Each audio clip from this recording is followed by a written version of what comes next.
নেশামুক্ত ত্রিপুরা করার লক্ষ্যকে সামনে রেখে প্রদেশ যুব মোর্চার উদ্যোগে সাবরুম থেকে ধর্মনগর ব্যাপী এক বাইক র্যালির আয়োজন করা হয়। উক্ত বাইক র্যালিটি সাবরুমের ইন্টিগ্রেটেড চেকপোস্টের সামনে থেকে শুরু হয়ে 7 দিন পর ধর্মনগরে গিয়ে শেষ হবে। এই কর্মকাণ্ডের শুরুয়াতেই কর্মসূচি শুরু হয় বুধবার বেলা 12টা নাগাদ। কর্মসূচিতে উপস্থিত ছিলেন বিজেপির প্রদেশ সভাপতি তথা নবনিযুক্ত সাংসদ রাজীব ভট্টাচার্য, প্রদেশ যুব মোর্চার সভাপতি সুশান্ত দেব সহ একাধিক নেতৃত্বরা।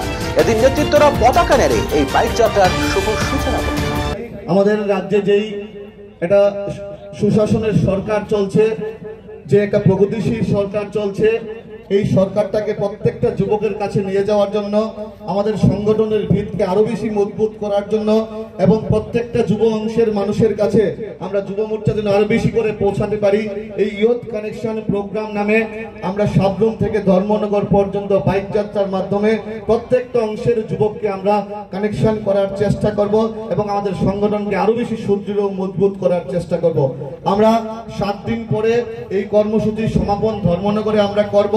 আমরা বিভিন্ন কার্যক্রম সাবরুম থেকে ধর্মনগর পর্যন্ত বিভিন্ন বিধানসভায়, বিভিন্ন মন্ডলে, বিভিন্ন জেলাতে আমরা বিভিন্ন সাংস্কৃতিক কার্যক্রম থেকে শুরু করে বিভিন্ন ইয়ুথ এঙ্গেজমেন্ট প্রোগ্রাম থেকে শুরু করে বিভিন্ন কার্যক্রম আমরা হাতে নিয়েছি।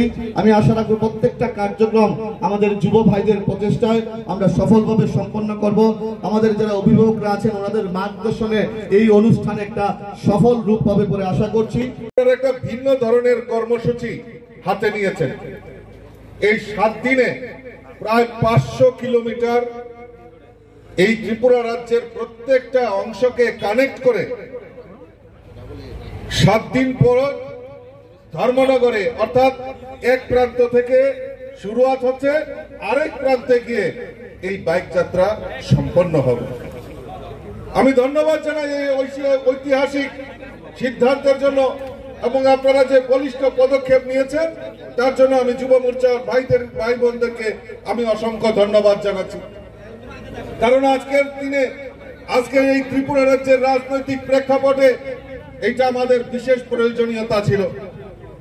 আমরা বিগত কয়েকটা দিন ধরে দেখছি এই রাজ্যের কমিউনিস্ট এবং কংগ্রেসীরা এই রাজ্যের বিভিন্ন প্রান্তে ঘুরে ঘুরে এই ত্রিপুরা রাজ্যের যুবকদেরকে, এই রাজ্যের গরিব সাধারণ মানুষদেরকে, এই রাজ্যের বিভিন্ন অংশের মানুষদেরকে বোঝানোর চেষ্টা করছে এই ত্রিপুরা রাজ্যে আইনের শাসন নেই।